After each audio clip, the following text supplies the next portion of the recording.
तो बात यह है कि काल ना तो भक्ति करण दे, और लग गया तो उसकी पूरी नहीं होने दे, और हो भी जा तो बैठ स्वर्ग में बेटा।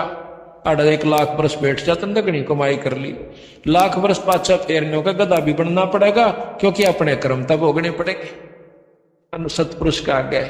पर भाई विषय लोक में जा बड़ भागी, अपने कर्म का भोग भोग, जब तनों को बधाई है तो भोगा भी तो होगा भाई। हम तो अर्ज करी अनुरागी कि बहुत अनुराग के साथ, बहुत प्रेम के साथ, करहा के साथ आपकी अर्ज कही थी, पर नहीं मानने बंदी छोड़। हम सो अर्ज करी अनुरागी, तुम विषय लोक जाओ बड़ भागी, धर्म राय के चले विमाना, और मान सरोवर आए प्राणा। मान सरोवर रहन न पाए, दरे कबीरा थाना लाए। फिर एक मान सरोवर और से, उस मान सरोवर पर बोले जी हमने तो मान सरोवर ही दे दो, मन तो कोई ना 21 ब्रह्मंड की आवश्यकता, वो मान सरोवर पर रख लो। कबीर साहब ने बोले गोली हुई बाड़े, आज जब मान सरोवर पर ना था, जब ना टेक्या तो ईब तना फिर मान सरोवर सूझन लग गया। कहते हैं मान सरोवर धर्म राय के चले विमाना, मान सरोवर आए प्राणा। वो जीव यानी वो निरंजन मान सरोवर पर आया। मान सरोवर रहन न पाए, और दरे कबीरा थाना लाए। थाना कहे ना अपना खूब डुमडुमा बंदी छोड़ रोप पर बैठा, गाड़ा ना रहने दे चल आड़े थे, क्योंकि सतपुरुष ने बेरा था ये उल्टा उड़े जान की सोचेगा। बंक नाल की बिखमी घाटी, तहां कबीरा रोकी बाटी। जो सतलोक की तरफ जान का एक बहुत बारी द्वार से ने बोला, वहां कबीर साहब लठले बैठे हैं, किससे नहीं जान देंगे, केवल वही जागा जो सतपुरुष का अधिकारी सार शब्द वाला जीव होगा, बाकी गोली हो। कहते हैं इन पांचों में जगत बंधाना, और 184 में जीव सताना। इन पांचों में जीव बंधाना, और 184 में जीव सताना। इन पांचवा ने किस किस ने? ब्रह्मा विष्णु महेश, आदि माया शेरा वाली 4, और 5वां निरंजन। इन पांचवा ने मिलकर जीव सताया। इन पांचों में जगत बंधाना, बांध रखा से इस जीव को, सारे जगत को। और 184 में जीव सताना। आप कौन सा सुखी हो, मैंने एक जना बता दो आके कि मैं सुखी स्वाद से। आप भी छोड़ दो, क्यों आप तले भगवान शरण में आगे कि मैं तो और सुखी हो गए होगे। और किसी तो जाकर मिल लो, चाहे प्रधानमंत्री हो चाहे राष्ट्रपति हो, उसको सुखी पूछ लियो कितना से। 24 घंटे घिंगी बंदी रह से, कदे को गोली ना मार जा, कदे कोई राज ना हो जा, कदे कोई क्रांति ना आ जा, कोई ऐसा काम ना हो जा, रात को नींद नहीं आती। और तो सुखी फिर होगा कौन, क्यों हमर पढ़कर राज चाव साड़ा। तो उन गेला ये हालत है, तो और गेला के बनेगी, ये विचार कर। फिर कहें ब्रह्मा विष्णु महेश्वर माया, और धर्म राय का राज बिठाया। ब्रह्मा विष्णु महेश और माया, या शेरा वाली 8 बुझा की जो वैष्णु माता उड़ा जय बोले हैं, जय माता दी जय माता दी। वह जय माता दी ने कहे ब्रह्मा विष्णु महेश ही तुम ना डरो के बैठे से। अरे निरंजन काल का राज बिठा रखा सहयु जचा रखा बेचारा। अब यहां पर मजबूरी यह है कि इनका कोई कसूर नहीं है, क्योंकि ये उसके अधीन है। काल के बस पड़े हैं बेचारे, वापस नहीं जा सकते। सतपुरुष का नाम मिला नहीं, सार शब्द इनको मिला नहीं, मिला नहीं तो ये जा नहीं सकते। मिल सकता है पर ये लेना नहीं चाहते, क्यों ठाठ इतने हो गए। अब आपके घर में देख लिए, आप किसी को देखिए जिसने थोड़ा सा सुख हो ना, जिसको माया सुख समझ रहा है, ठीक समय पर रोटी मिलती हो, अच्छा ट्रैक्टर हो, कार ले रखी हो, और अच्छे बच्चे सेट हो रहे हैं, उसने नौका है ना राम नाम ले ले भाई, आसेगा पहला तो अच्छा भगत जी तो भगत हो गया मेरे यार, क्यों फंड में बढ़ रहा से रहने दे। यानी उसने और उल्टा ले बैठेगा, नौका का छोड़ मेरे यार के दरिया से सोचा आजा दारू पीवांगे, मतलब उसने वो काम अच्छे लागे। तो ब्रह्मा विष्णु महेश 3 लोग के परमात्मा है। इन तो बहुत ज्यादा सुख और चिंता चौगुर्दे लगी रहे। सुख नहीं है यहाँ पर किसी को भी। कौन से सुख से राम ने सुख हुआ तो वो बता दो, 3 लोग के भगवान आए थे यहाँ पर। और कृष्ण जी ने सुख हुआ तो उसका देख लो कितना हुआ। और बंदी छोड़ कबीर साहब आए, उनको देख लो, अरे कितना सुख हुआ। अरे सुख नाम की चीज नहीं है, वो बोले हुए फिर सापा तो ये तो सुख की झलक भी नहीं से, वो सुन रखा है सुख होया करे कोई चीज। वह सुख तो ऊपर ले लोक काम से, और परम लोक में परम सुख से सतलोक के अंदर। यो खोखा पर झूठी बाजी, ये बिस्त बैकुंठ दगा सीसा जी। ओए होए होए। कहते हैं ये खोखा पर झूठी बाजी, ये बैकुंठ बिस्त दगा सीसा जी। बैकुंठ कहते हैं स्वर्ग ने हिंदी में, संस्कृत में, और भिष्ट कहते हैं उर्दू में इसी स्वर्ग को। कहते हैं बैकुंठ भिष्ट दगा सीसा जी। ये तो दगा यानी धोखा दे रखा है स्वर्ग भी, और हम मर पड़कर स्वर्ग चावे। स्वर्ग में क्या चीज है जो आड़ को तो राम नाम लेन नहीं दे काल, और को लाग भी गया गलती तय तनो कह भाई बजले तीर्थ पर चला जा, गंगा में नहा ले, त्रिवेणी पर लोटा, फलाना जल में नहा ले, उड़ा देख फलाना नहा था उसकी मुक्ति होगी। अड़ो दुनिया नहान लाग रही, फिर सारे न मुक्त हो जाते बावड़ा। वह करनी कुछ और थी, एकांत स्थान था, खान पीन का समय पर स्थान ढूंढ कर भजन करा करते थे, वह चीज कुछ और से। तो इस प्रकार कोई करता है तो उनको ऐसे घुमाए जागा, फिर कहेगा बण में बैठ कर भक्ति कर ले, वो बण में चला जागा। फिर बण में कि मैं करेगा तो इंद्र ने संस्कार देगा कि तेरा राज जागा बिना देख ले। इंद्र भेजेगा, कदे कि मैं उर्वशी भेज रहा से, कदे कुछ भेज रहा से। देख के हाल किया विश्वामित्र का। एक ये तो सारा न पढ़ रखी है, कथाएं सुनाने की भी आवश्यकता को नहीं ने। ये आट लाग रही थी भाई, अगला भक्ति करा था, करण क्यों ना दी। उसकी कर का बिरान माटी। एक लड़की होली जब उसने छोड़ के आस पर अप्सरा जाती रही, वो भी वह दुर्गति उसकी ओर हुई। तो बात यह है कि काल ना तो भक्ति करण दे, और लग गया तो उसकी पूरी नहीं होने दे, और हो भी जा तो बैठ स्वर्ग में बेटा। 1,00,000 वर्ष बैठ जा, तंदकनी कमाई कर ली। 1,00,000 वर्ष पाचा फेरने का गधा भी बनना पड़ेगा, क्योंकि अपने कर्म तब भोगने पड़ेंगे। या उत्तम ज्ञान है, श्रेष्ठ ज्ञान है कि करे हुए कर्म का जीवन भोग भोगना होगा। अच्छे कर्म स्वर्ग में, माड़े नरक में, फिर लग 84 में गेड़ काट। बंदी छोड़ कहता मेरी शरण में आ जा, फिर काटू त्रिकति बीमारियां। कहते हैं ये खोखापुर झूठी बाजी, यू खोखापुर है जिसमें आप आ रहा स्वर्ग भी आ लिया और यो भी आ लिया। 21 ब्रह्मंड तक ये धोखा है। जिस प्रकार कैदी पुराना हो जा, अच्छा नेक नीति तरह है, तो उसको बाहर के उनमें भेज दिया जाता खेतों में, और वहां उसमें कोई काम नहीं होता। 10-20 उसके कैदी मजदूर होंगे, उन पर काम कराओ और आराम तो लौटा रहो। फिर 100 कैद में इसी प्रकार देवराज इंद्र बना दिया, सब देवताओं का राजा, 100 काल की जेल में। और वहां भी इसको यही उल्ट पड़े सूजन से उल्ट सुलटा काम कोई नहीं से। दिखावटी लोग दिखावा, 2 घड़ी अपना सत्संग भी करें से, देवताओं ने भी समझावा से, और समय आया जब नो कहें ओए होए होए। महाराज कहते हैं कोट ज्ञान स्वरूपति सत्संगा, अर्जा अहिल्या की न संगा। कितना देवताओं तो समझावा था देवराज इंद्र कि भाई बुंडा काम नहीं करा करें, पर तरिया मात समान हो से। और फिर आप के कुकर्म कर दिया, अपने गुरु की पत्नी को जाकर के उसने बदनजर से देखा।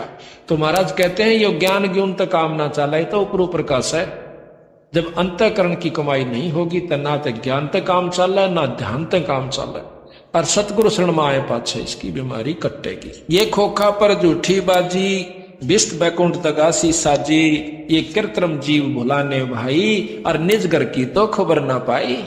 ये कृत्रिम जीव, ये बनावटी जीव सांपा कुत्ते बना दिए, आज मनुष्य बना रखे सा, कल गधे और गधी बना देगा। ये कृत्रिम जीव से, ये कृत्रिम जीव बुलाने भाई, और निज घर की तो खबर ना पाई। खबर पावा कहां से?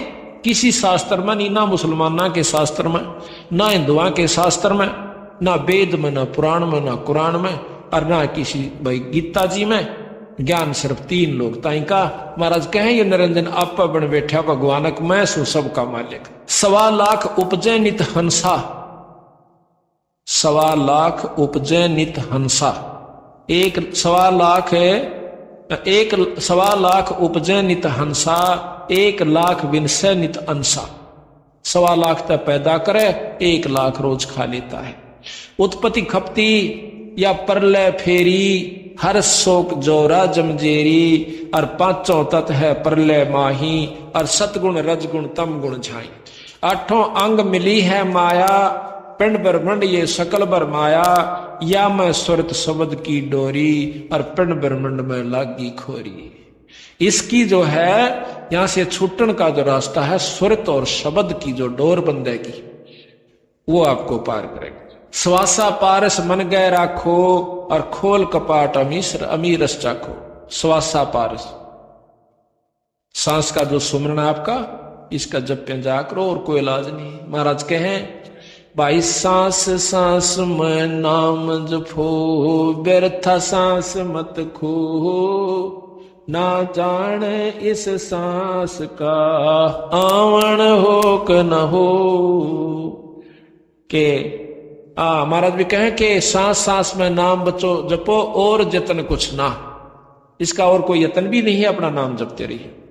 सुनाऊं हंस शब्द सुन दासा, अगम दीप अग है बासा, भव सागर जम दंड जमाना। भव सागर जम दंड, काल का दंड भरना पड़ेगा, यहां पर किए हुए कर्म का भोगे जाओ।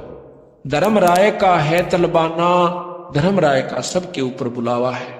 कहते पांचों ऊपर पद की नगरी, ये बाट विहंगम बंकी डगरी। इन पांचा का ऊपर ब्रह्मा विष्णु महेश निरंजन और माया से ऊपर एक और रास्ता से जो सतलोक जानका से।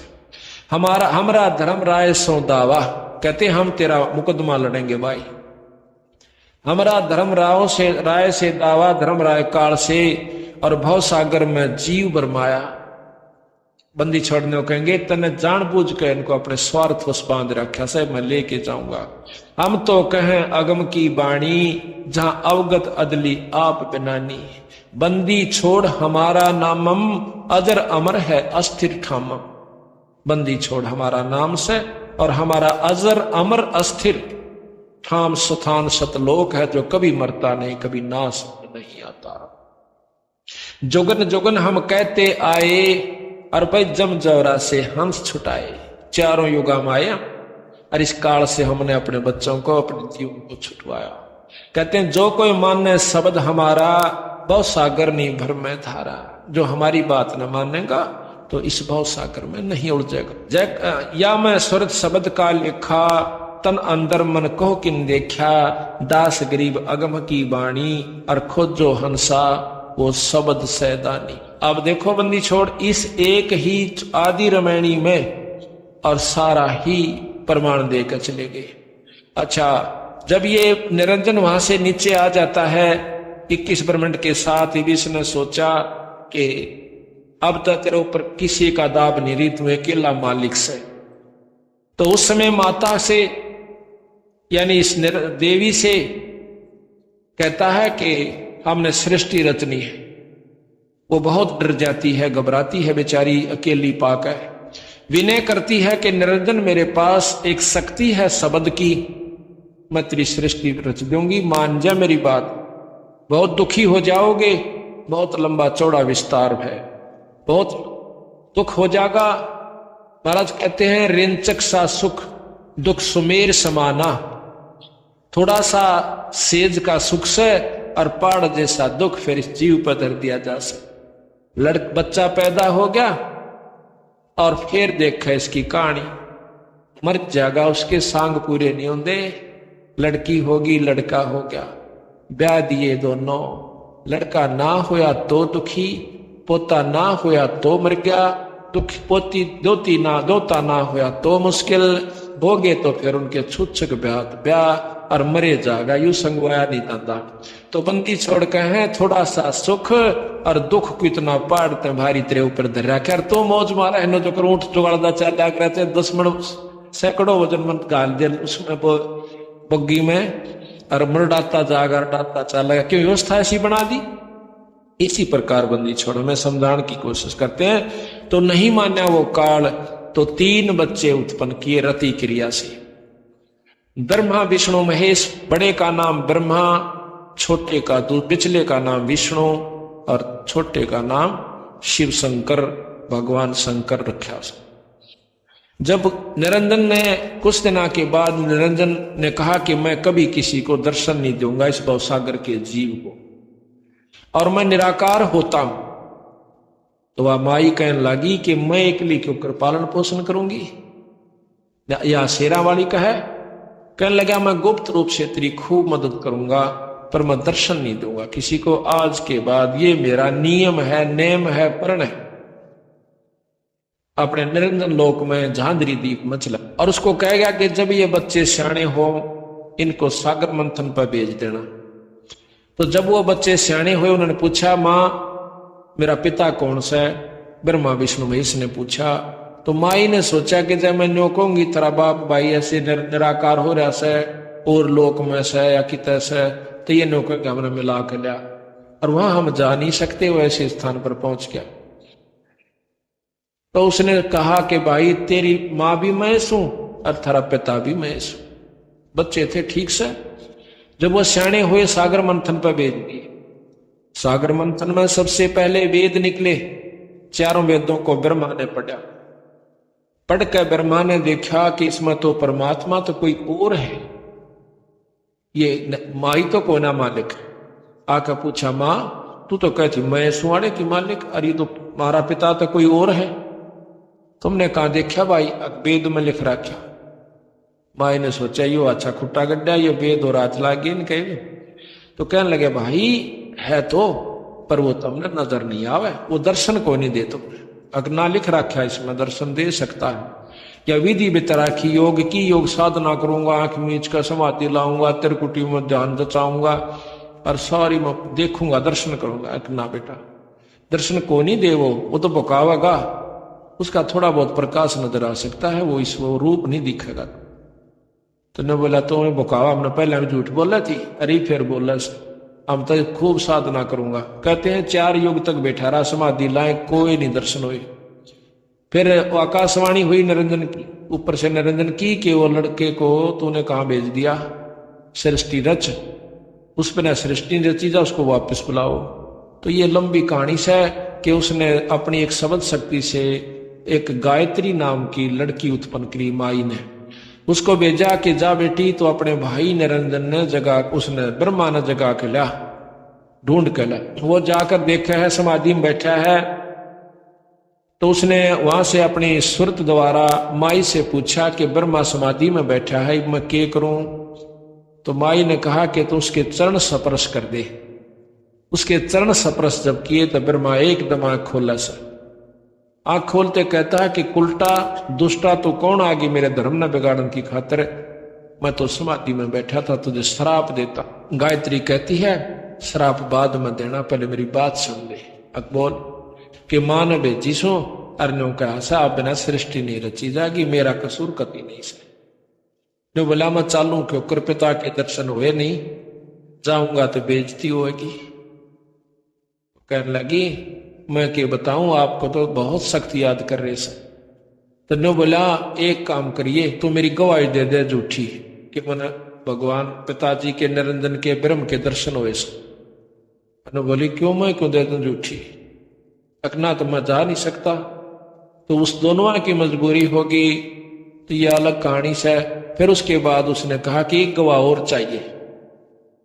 उस लड़की ने अपनी शब्द शक्ति से एक लड़की और बनाई जिसका नाम पोपवती रखा। वह बोली कि के हुक्म से कि आप मेरे से हमारी गवाही दे देना कि हमने निरंजन के दर्शन करे ब्रह्मा ने, आप दोनों गवाह बन जाएंगे।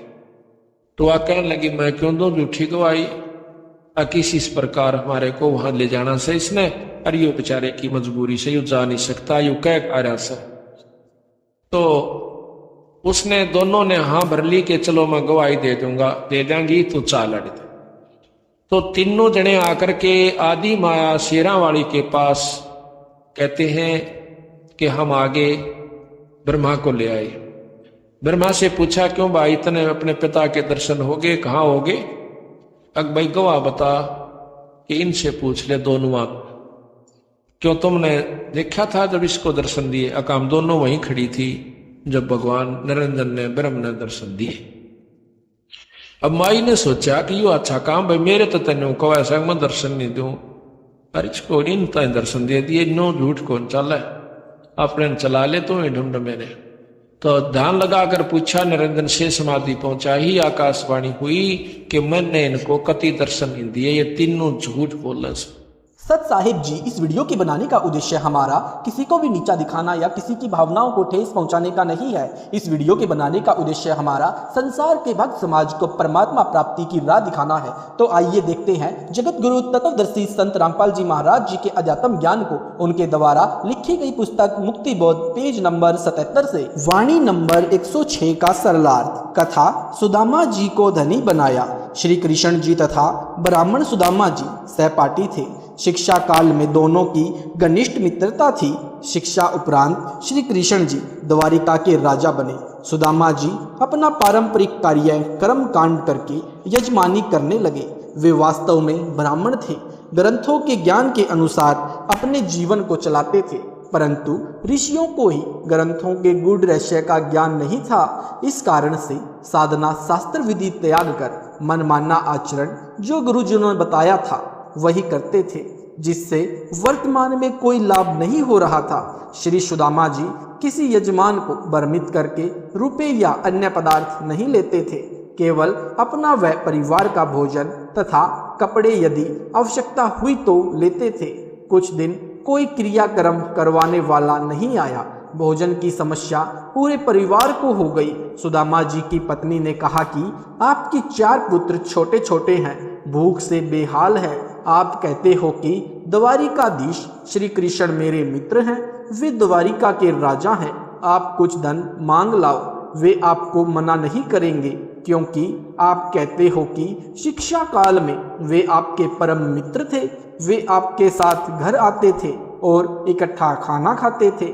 सुदामा जी ने कहा कि ब्राह्मण मांगता नहीं, अपने कार्य कर्म कांड करके दक्षिणा ले सकता है। श्री कृष्ण मेरे यजमान भी नहीं है, इसलिए मेरा सिर नीचा हो जाएगा। यदि मित्रता समाप्त करनी हो तो मित्र से कहो कुछ दो। यह गलती सुदामा विपर नहीं कर सकता, भूखा मर सकता है। शास्त्रों में लिखा है कि जिसने पूर्व जन्म में दान धर्म नहीं किया वह अगले जन्म में निर्धन बनता है। Page number 78। मैंने पूर्व जन्म में कोई दान नहीं किया होगा, इसलिए मैं निर्धन हूँ, मुझे धन नहीं मिल सकता।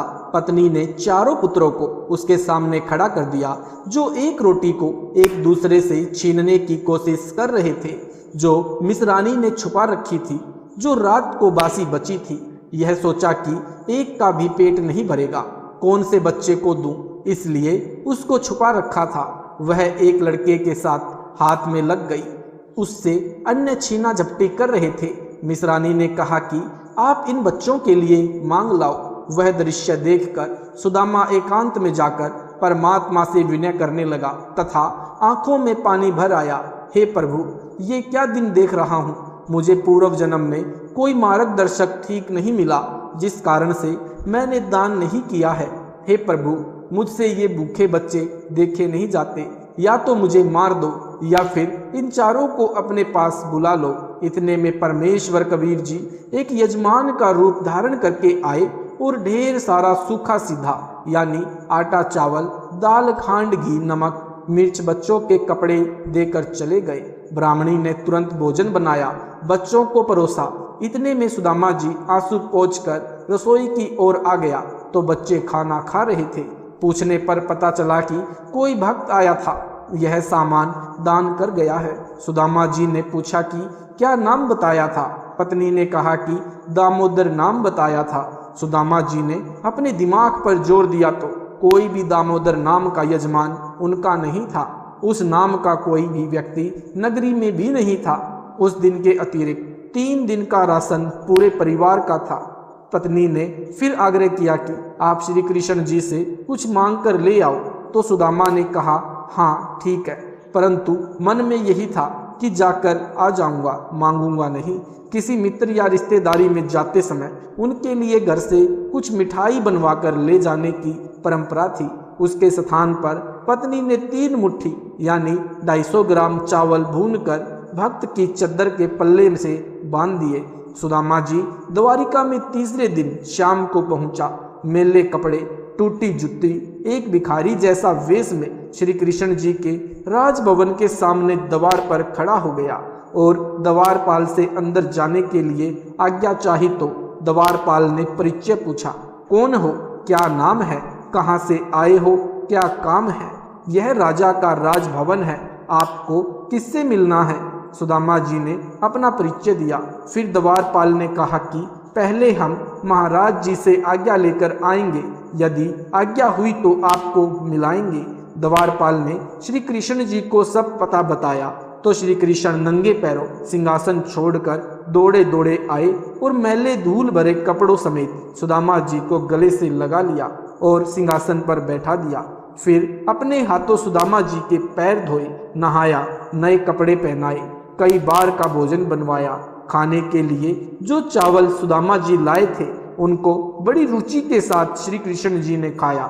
सुदामा जी के खाने के लिए कई प्लेटों में हलवा, खीर, कई सब्जी रोटी सामने रखी थी। सुदामा जी को अपने घर का दृश्य याद आया कि आज शाम का खाना घर पर नहीं है, बच्चे भूखे बैठे हैं, रो रहे होंगे, माँ रोटी कह रहे होंगे। मैं ये पकवान कैसे खाऊं? यदि नहीं खाऊंगा तो श्री कृष्ण जी को पता चलेगा कि मैं कुछ मांगने आया हूँ। Page number 79। इसलिए एक ग्रास लेकर धीरे धीरे खाने लगा, उंगलियों को बार बार मुख में चाट कर समय बिताने लगा। परंतु श्री कृष्ण की दृष्टि तो मित्र के मुख कमल पर थी। सब हाव भाव देख रहे थे। कहा, खा ले यार सुदामा, क्यों उंगली चाटे है? सुदामा जी ने 2 रोटी खाई तथा खीर हलवा नाम मात्र खाया और हाथ धोकर बैठ गया। श्री कृष्ण जी ने पूछा कि बच्चे तथा भाभी जी कुशल है, निर्वाह ठीक चल रहा है?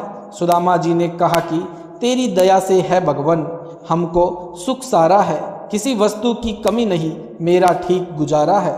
श्री कृष्ण जी तो समझ चुके थे कि यह मर जाएगा, मांगेगा नहीं। उसी समय सुदामा जी को दूसरे कक्ष में विश्राम के लिए निवेदन किया और राज दरबार में जाकर विश्वकर्मा जी को बुलाया, जो मुख्य इंजीनियर था, तथा कहा कि लाखों रुपए का धन ले जा, जो भक्त के घर रख आना, यह कार्य 1 सप्ताह में होना चाहिए।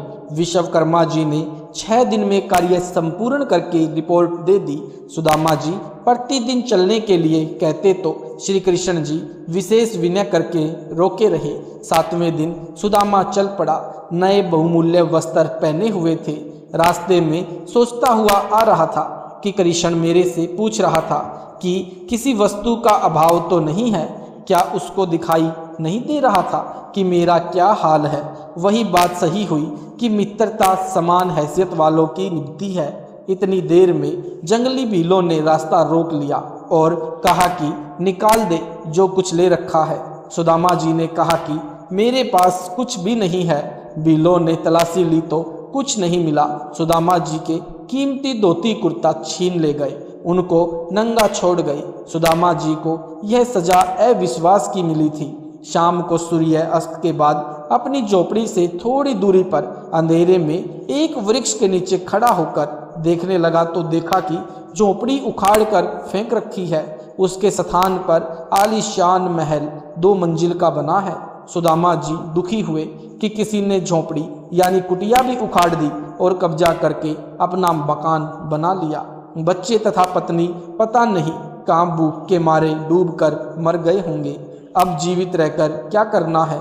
मैं भी दरिया में समाधि लेकर जीवन अंत करता हूँ। यदि परिवार जीवित भी होगा तो भूख के मारे तड़फ रहा होगा, मेरे से देखा नहीं जाएगा। वहाँ से चलने वाला था। उसकी पत्नी महल पर खड़ी होकर अपने पति जी के आने की बाट देख रही थी।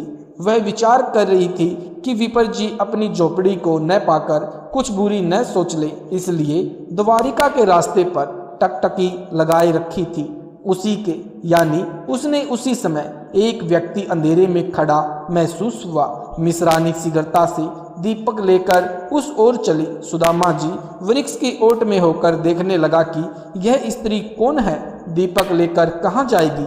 दीपक की रोशनी में सुदामा ने अपनी पत्नी को पहचान लिया, परंतु महल से आई है, यह क्या माजरा है?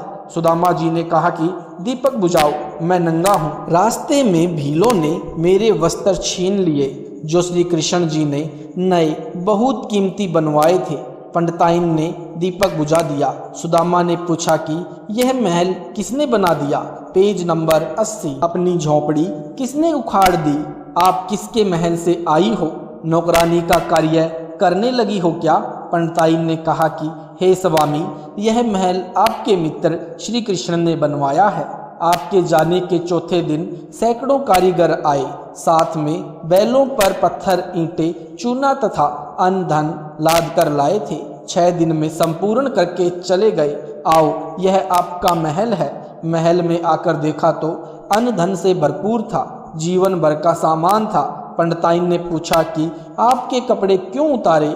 आपके पास कुछ था ही नहीं, पुराने वस्त्र थे, उनका भील क्या करेंगे? तब सुदामा ने सारी घटना बताई तथा अपने उस घटिया विचार की भी जानकारी दी जो मित्र के प्रति आया था कि मेरे से कृष्ण पूछ रहा था कि घर में किसी वस्तु की कमी तो नहीं है, गुजारा ठीक चल रहा है या नहीं। मैंने कह दिया था कि आपकी कृपा से सब कुशल है, किसी वस्तु की कमी नहीं है, निर्वाह ठीक चल रहा है। पत्नी ने कहा कि आप कहाँ मांगने वाले हो? वे तो अंतर्यामी है, सब जान गए थे। सुदामा जी ने कहा कि सब जान गए थे, इसलिए तो मेरे वस्त्र भी छिनवा दिए। मैं विचार करता जा रहा था कि देखा, मित्र मेरे से पूछ रहा था कि सब ठीक तो है, किसी वस्तु की कमी तो नहीं है। मैं सोच रहा था कि क्या उसको मेरी दशा देखकर यह नहीं पता था कि यह दशा क्या ठीक ठाक की होती है?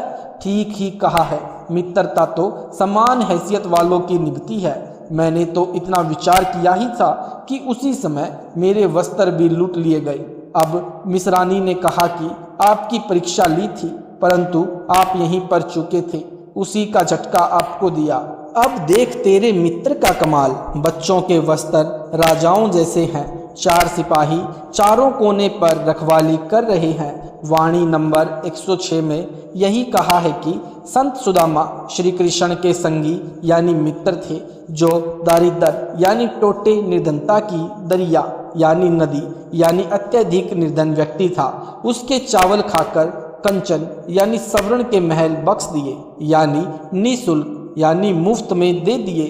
विचार, श्री कृष्ण जी राजा थे, अपने मित्र की इतनी सहायता करना एक राजा के लिए कोई बड़ी बात नहीं है। इतनी सहायता तो एक प्रांत का मंत्री अपने मित्र की आसानी से कर सकता है। परमेश्वर कबीर जी ने एक अति निर्धन मुसलमान लुहार तैमूर लंग की एक रोटी खाकर 7 पीढ़ी का राज्य बख्श दिया था। उसी जीवन में तैमूर लंग राजा बना, जिसका राज्य विशाल था। दिल्ली की राजधानी पर उसने अपना प्रतिनिधि छोड़ा था। उनकी मृत्यु के उपरांत कुछ समय दिल्ली की गद्दी पर अन्य ने कब्जा कर लिया था। फिर तैमूर लंग के पोते बाबर ने दिल्ली पर कब्जा कर लिया। पहले तैमूर लंग का प्रतिनिधि दिल्ली पर बैठा रखा था। उसकी तीसरी पीढ़ी ने अपने आप को स्वतंत्र घोषित कर दिया। तब बाबर ने लड़ाई करके दिल्ली का राज्य प्राप्त किया। बाबर से औरंगजेब तक 6 पीढ़ी तथा प्रथम तैमूर लंग, इस प्रकार कुल 7 पीढ़ी का राज्य परमेश्वर कबीर जी ने तैमूर लंग को दिया। नंबर 1 तैमूर लंग, नंबर 2 पोता बाबर, नंबर 3 हुमायूं पुत्र बाबर, नंबर 4 अकबर पुत्र हुमायूं, नंबर 5 जहांगीर पुत्र अकबर, नंबर 6 शाहजहां पुत्र जहांगीर, नंबर 7 औरंगजेब पुत्र शाहजहां। विशेष भिन्नता, जन्म मरण का कष्ट न श्री कृष्ण का समाप्त है न सुदामा का हुआ। Page number 81। दोनों ही आगे के जन्मों में अन्य प्राणियों के शरीरों में जाएंगे। तैमूर लंग को 7 पीढ़ी का राज्य भी मिला और मोक्ष भी मिला। सहायता में इतना अंतर समझे, जैसे सहायता एक तो प्रांत का मंत्री करे, दूसरा देश का प्रधानमंत्री करे। कबीर जी यानी सत्पुरुष को प्रधानमंत्री जानो और श्री कृष्ण जी को प्रांत का मंत्री जानो। फिर भी बात भक्ति की चल रही है। कबीर जी ने कहा कि कबीर जो जाति शरण बसे, ताको ताज की लाज, जल सोही मछली चढ़े, बह जाते गजराज। वाणी नंबर 107 का सरलाट। भक्त नंदा नाई यानी सैन की कथा। नाई समुदाय में एक महान भक्त नंदा जी भी हुए हैं। नाई को सैन भी कहते हैं। वे परमात्मा की धुन में लगे रहते थे। राजा के निजी नाई थे। प्रतिदिन राजा की हजामत करने जाया करते थे। राजा के सिर की मालिश करना भी जाते थे। भक्त नंदा जी एक दिन भगवान की भक्ति में इतना मग्न हो गया कि उसको ध्यान नहीं रहा कि मैंने राजा की हजामत करने जाना था। राजा की सेव यानी दाढ़ी करने जाने का निर्धारित समय था। वह समय जा चुका था। 2 घंटे देर हो चुकी थी। राजाओं की जुबान पर दंड रहता था। जो भी नौकर जरा सी गलती करता था तो उसको बेरहमी यानी निर्दयता से कोड़ों से पिटा जाता था। अचेत होने पर छोड़ा जाता था। शरीर की खाल उतर जाती थी। रो रो कर बेहोश हो जाता था। यह दृश्य भक्त नंदा नाई कई नौकरों के साथ देख चुके थे। आज उनको वही भय सता रहा था। कांपते कांपते राजा के निवास पर पहुंचे। राजा के पैरों में गिरकर देर से आने की माफी याचना करने लगा। कहा कि माई बाप आगे से कभी गलती नहीं करूंगा। भक्त ने देखा कि राजा की दाढ़ी बनाई हुई थी, सिर में मालिश भी कर रखी थी। भक्त सेन को समझते देर नहीं लगी कि कहीं किसी अन्य नाई से हजामत तथा मालिश कराई है। राजा ने पूछा कि हे हजाम यानी हजामत करने वाला यानी नाई, आप क्या कह रहे हो? आप पागल हो गए हो क्या? भक्त नंदा जी ने कहा, महाराज आज मुझे ध्यान ही नहीं रहा, मैं भूल गया। मैं आपके दाढ़ी बनाने के समय पर नहीं आया। जीवन में पहली व अंतिम गलती है, कभी नहीं करूँगा। उसका विलाप सुनकर रानी तथा अन्य मंत्री भी आ गए थे। राजा ने कहा कि सेन, आप अभी अभी दाढ़ी बनाकर सिर में मालिश कर कर गए हो। आप क्या कह रहे हो? आप देर से आए हो? क्या नींद से बोल रहे हो? भक्त नंदा जी ने कहा कि नहीं महाराज, आपने किसी अन्य नाई से हजामत कराई है। मैं तो अभी अभी आया हूँ। राजा ने सेन भगत के घर पर मंत्री भेजकर पता कराया तो उनकी पत्नी भी रो रही थी कि आज पति देर से गए हैं, उनको दंड दिया जा रहा होगा। मंत्री ने पूछा कि क्यों रो रही हो बहन? भक्तमती ने बताया कि मेरे से गलती हो गई, मैंने भक्त को याद नहीं दिलाया।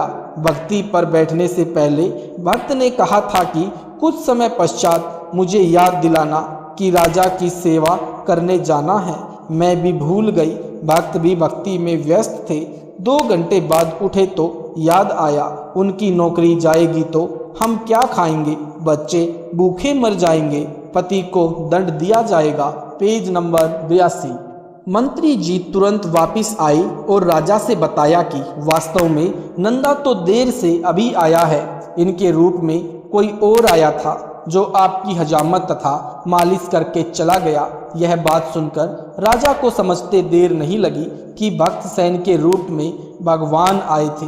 राजा सिंहासन से नीचे आया और भक्त सेन जी को सीने से लगाया और कहा कि भक्त, मैं तेरे को सेवा से मुक्त करता हूँ, तेरे को राज दरबार में दरबारी रखता हूँ। मेरे को दोष लगा कि भक्त के स्थान पर भगवान ने मेरी दाढ़ी बनाई, सिर की मालिश की। मैं इस पाप को कैसे धो पाऊंगा? नंदा जी भी समझ गए कि मेरे कारण परमात्मा को कष्ट हुआ तो और जोर जोर से रोने लगे कि हे परवरदिगार, मुझ 2 कौड़ी के दास के कारण आप स्वर्ग छोड़कर हजाम बने। मुझे उठा देते भगवान, आपको कष्ट उठाना नहीं पड़ता, मैं समय पर आ जाता। इसलिए वाणी के माध्यम से बताया है कि सच्चे भक्त पर परमात्मा ऐसे कृपा करते हैं। वाणी नंबर 108 का सरलार्थ। इस वाणी में महाराष्ट्र के भक्त नामदेव जी पर परमात्मा की कृपा का वर्णन है। संत नामदेव जी पर प्रभु कृपा कथा। संत नामदेव जी का जन्म सन 1270 में छिपा जाति में गांव पुंडरपुर, जिला सतारा यानी महाराष्ट्र प्रांत में हुआ। स्थानीय गुरुओं के विरोध के कारण नामदेव जी महाराष्ट्र त्याग कर हरिद्वार चले गए। उस समय दिल्ली का सम्राट मोहम्मद बिन तुगलक था। सन 1325 में किसी ने राजा से कहा कि एक हिंदू संत नामदेव हिंदू धर्म का प्रचार कर रहा है। उसके विषय में सुना है कि वह पत्थर की मूर्ति में प्राण स्थापित करके दूध पिला देता है, आदि आदि। राजा ने परीक्षा करने के लिए संत नामदेव जी को दिल्ली बुलाया। राजा के सिपाही संत जी को बांध कर ले गए। एक गाय को तलवार से गर्दन से काटा गया और संत नामदेव से कहा कि तू जनता को भ्रमित करता फिरता है, इस गाय को जीवित कर, नहीं तो तेरे को मृत्यु दंड दिया जाएगा। संत नामदेव जी ने परमेश्वर से रक्षार्थ हृदय से पुकार की। उसी समय गाय जीवित हो गई। नामदेव को गुरु जी के साक्षात दर्शन हुए। गाय जीवित करके अंतर्ध्यान हो गए। मोहम्मद बिन तुगलक ने संत जी से क्षमा याचना की और छोड़ दिया। इस घटना से पहले गांव पुंडरपुर में कुछ चमत्कार हुए। विठल भगवान की मूर्ति को दूध पिलाना। भक्त नामदेव जी के माता पिता जी विठल यानी श्री विष्णु जी, जो एक ईंट पर खड़े हुए कि पत्थर या पीतल की मूर्ति बनाई जाती है, के परम भक्त थे। भगवान श्री विष्णु उर्फ श्री कृष्ण जी का विठल नाम कैसे पड़ा? एक छोटे से गांव में भक्त पुंडलिक रहता था। वह भगवान श्री कृष्ण का परम भक्त था। पूर्व जन्म की भक्ति शक्ति के कारण पुण्यात्माएं बचपन से ही अनोखे कार्य करते हैं। Page number 83। एक दिन भक्त पुंडलिक जी अपने पिता के चरण दबा रहा था। उनके पिताजी सोए ही थे। उसकी माता जी अपने पति पर हाथ से पंखे से हवा कर रही थी। उसी समय भगवान श्री कृष्ण जी उनके द्वार पर आ खड़े हुए और कहा कि हे पुंडलिक, मैं तुम्हारे घर अतिथि बनकर ठहरना चाहता हूँ। भक्त पुंडलिक ने धीरे से कहा कि ऊंची आवाज में मत बोलो, मेरे पिताजी को अभी अभी नींद आई है। आप यहीं पर उस ईंट पर खड़े हो जाओ, आवाज मत करना, प्रतीक्षा करो। भक्त अपने पिताजी के चरणों को दबाता रहा, पैर दबाने में लीन हो गया। भगवान श्री कृष्ण उसके भोलेपन तथा सच्चे मन से किए आग्रह से प्रसन्न होकर अपने पैरों को साथ साथ करके ईंट के ऊपर खड़े हो गए। दोनों हाथ कमर पर रख लिए। कुछ देर बाद भक्त पुंडलिक ने ईंट पर खड़े श्री कृष्ण की ओर देखा और कहा कि आप कुछ देर और ऐसे ही खड़े रहें और इंतजार करें। उसके शुद्ध हृदय और भोले भाव से भगवान श्री कृष्ण प्रसन्न हुए। जब उसके पिता जगे तो पिता से कहा कि देखो, भगवान खड़े हैं। पहले तो केवल अकेले को दिखाई दे रहे थे, फिर अपने माता पिता को भी दर्शन कराए। भगवान आशीर्वाद देकर चले गए। उनकी वह ईंट पर खड़ा होने वाली मूर्ति महाराष्ट्र में बहुत पूज्य है। इसको विठल यानी ईंट पर खड़ा भगवान के नाम से जाना जाने लगा। उस गांव का नाम पुंडलिकपुर पड़ा। बाद में अपभ्रंश होकर पुंडलपुर प्रसिद्ध हुआ। पत्थर को दूध पिलाना। नामदेव द्वारा विठल भगवान की पत्थर की मूर्ति को दूध पिलाने का वर्णन। नामदेव जी के माता पिता भगवान विठल की पत्थर की मूर्ति की पूजा करते थे। घर पर एक अलमारी में मूर्ति रखी थी।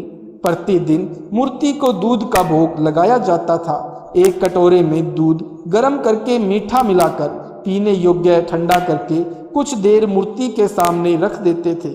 आगे पर्दा कर देते थे जो अलमारी पर लगा रखा था। कुछ देर पश्चात उसे उठाकर अन्य दूध में डालकर प्रसाद बनाकर सब पीते थे। नामदेव जी केवल 12 वर्ष के बच्चे थे। एक दिन माता पिता को किसी कार्यवश अन्य दूर गांव जाना पड़ा। अपने पुत्र नामदेव से कहा कि पुत्र, हम 1 सप्ताह के लिए अन्य गांव में जा रहे हैं, आप घर पर रहना। पहले विठल जी को दूध का भोग लगाना, फिर बाद में भोजन खाना। ऐसा नहीं किया तो भगवान विठल नाराज हो जाएंगे और अपने को श्राप दे देंगे, अपना अहित हो जाएगा। यह बात माता पिता ने नामदेव से जोर देकर और कई बार दोहराई और यात्रा पर चले गए। नामदेव जी ने सुबह उठकर स्नान करके स्वच्छ वस्त्र पहनकर दूध का कटोरा भरकर भगवान की मूर्ति के सामने रख दिया और दूध पीने की प्रार्थना की, परंतु मूर्ति ने दूध नहीं पिया। भक्त ने भी भोजन तक नहीं खाया। 3 दिन बीत गए। प्रतिदिन इसी प्रकार दूध मूर्ति के आगे रखते और विनय करते कि हे विठल भगवान, दूध पी लो, आज आपका सेवादार मर जाएगा, क्योंकि और अधिक भूख सहन करना मेरे बस में नहीं है। माता पिता नाराज होंगे। भगवान, मेरी गलती क्षमा करो, मुझसे अवश्य कोई गलती हुई है जिस कारण से आप दूध नहीं पी रहे। माता पिता जी से तो आप प्रतिदिन दूध पी लेते हो। Page number 84। नामदेव जी को ज्ञान नहीं था कि माता पिता कुछ देर दूध रखकर भरा कटोरा उठाकर अन्य दूध में डालते थे। वह तो यही मानता था कि विठल जी प्रतिदिन दूध पीते थे। चौथे दिन बेहाल बालक ने दूध गर्म किया और दूध मूर्ति के सामने रखा और कमजोरी के कारण चक्कर खाकर गिर गया। फिर बैठे बैठे अर्जी लगाने लगा तो उसी समय मूर्ति के हाथ आगे बढ़े और कटोरा उठाया, सब दूध पी लिया। नामदेव जी की खुशी का कोई ठिकाना नहीं था। फिर स्वयं भी खाना खाया, दूध पिया। फिर तो प्रतिदिन विठल भगवान जी दूध पीने लगे। 7-8 दिन पश्चात नामदेव के माता पिता लौटे तो सर्वप्रथम पूछा कि क्या विठल जी को दूध का भोग लगाया। नामदेव ने कहा कि माताजी पिताजी, भगवान जी ने 3 दिन तो दूध नहीं पिया। मेरे से पता नहीं क्या गलती हुई, मैंने भी खाना नहीं खाया। चौथे दिन भगवान ने मेरी गलती माफ कर दी, तब सुबह दूध पिया, तब मैंने भी खाना खाया। दूध पिया, माता पिता को लगा कि बालक झूठ बोल रहा है, इसलिए कह रहा है कि चौथे दिन दूध पिया। मूर्ति दूध कैसे पी सकती है। माता पिता ने कहा, सच सच बता बेटा, नहीं तो तुझे पाप लगेगा। विठल भगवान जी ने वास्तव में दूध पिया है। नामदेव जी ने कहा, माता पिता वास्तव में सत्य कह रहा हूँ। पिताजी ने कहा कि कल सुबह हमारे सामने दूध पिलाना। अगले दिन नामदेव जी ने विठल भगवान की पत्थर की मूर्ति के सामने दूध का कटोरा रखा। उसी समय मूर्ति के हाथ आगे बढ़े, कटोरा उठाया और सारा दूध पी गए। माता पिता तो पागल से हो गए। गली में जाकर कहने लगे कि नामदेव ने विठल भगवान की मूर्ति को सचमुच दूध पिला दिया। यह बात सारे गांव में आग की तरह फैल गई, परंतु किसी को विश्वास नहीं हो रहा था। बात पंचों के पास पहुंच गई कि नामदेव का पिता झूठ कह रहा है कि मेरे पुत्र नामदेव ने पत्थर की मूर्ति को दूध पिला दिया। पंचायत हुई। नामदेव तथा उसके पिता को पंचायत में बुलाया गया और कहा कि क्या यह सच है कि नामदेव ने विठल भगवान की मूर्ति को दूध पिलाया था। पिता ने कहा कि जी हाँ, हमारे सामने पिलाया था। पंचों ने कहा कि यह भगवान विठल जी की मूर्ति रखी है, यह दूध का कटोरा रखा है, हमारे सामने नामदेव दूध पिलाए तो मानेंगे, अन्यथा आपको सपरिवार गांव छोड़कर जाना होगा। नामदेव जी ने कटोरा उठाया और भगवान विठल जी की मूर्ति के सामने किया। उसी समय कटोरा विठल जी ने हाथों में पकड़ा और सब दूध पी गया। पंचायत के व्यक्ति तथा दर्शक हैरान रह गए। इस प्रकार नामदेव जी की पूर्व जन्म की भक्ति की शक्ति से परमेश्वर ने चमत्कार किए। नामदेव जी की छान यानी झोपड़ी की घास फूस से बनी छत भगवान ने डाली। अन्य अद्भुत चमत्कार, नामदेव जी के पिताजी का देहांत हो गया था। घर के सभी कार्यों का बोझ नामदेव पर आ गया। माता ने कहा कि बेटा, बारिश होने वाली है, अगले महीने से वर्षा प्रारंभ हो जाएगी। उससे पहले पहले अपनी झोपड़ी की छान यानी घास फूस की छत छाले यानी डाल ले, जंगल से घास ले आ, जो विशेष घास होता यानी नामदेव घास लेने गए थे। रास्ते में सत्संग हो रहा था, घास लाना भूल गया। सत्संग सुनने के लिए कुछ देर बैठा, मस्त हो गया, आनंद आया। फिर भंडारे में सेवा करने लगा। इस प्रकार शाम हो गई। बिना घास के लौटे तो माँ ने कहा कि बेटा, घास नहीं लाया, छान बनानी थी। कहने लगा कि माताजी, सत्संग सुनने लग गया था, पता ही नहीं लगा कि कब शाम हो गई, कब अवश्य लाऊंगा। अगले दिन सोचा कि कुछ देर सत्संग सुन लेता हूँ, फिर चलकर घास फूस लाकर छान बनाऊंगा। उस दिन भी भूल गया। अगले दिन सत्संग समाप्त होते ही जंगल में गया तो पैर पर गंडासी यानी लोहे की घास काटने वाला यंत्र कुल्हाड़ी जैसा होता है, जख्म गहरा हो गया, घास नहीं ला सका। पैर से लंग करता हुआ खाली हाथ चला आ रहा था। परमात्मा ने नामदेव के रूप में आकर घास लाकर झोपड़ी बना दी और नामदेव जी के आने से पहले चले गए। नामदेव जी को देखकर माता जी ने पूछा कि बेटा, पैर में क्या लग गया। नामदेव जी ने कहा कि माताजी, झोपड़ी की छान के लिए जंगल में घास काट रहा था, पैर में गंडासी लग गई। माताजी, मैं घास उठाकर चलने में सक्षम नहीं था, इसलिए पैर ठीक होने के पश्चात घास लाकर छान बनाऊंगा। माता ने कहा कि यह क्या कह रहे हो बेटा, अभी तो आप छान तैयार करके गए हो। तब नामदेव ने नई छान देखी तो कहा कि परमात्मा आए थे और छान छाकर यानी डालकर चले गए। माता जी को सब भेद बताया तो आश्चर्य करने लगी कि वह कौन था। नामदेव जी ने कहा कि माता जी, वह भगवान था, वह परमेश्वर था। सत साहिब जी, अगर आपको यह वीडियो अच्छा लगा है तो वीडियो को लाइक करें, शेयर करें, कमेंट करें। ऐसे ही वीडियो देखने के लिए हमारे चैनल को सब्सक्राइब करना न भूलें।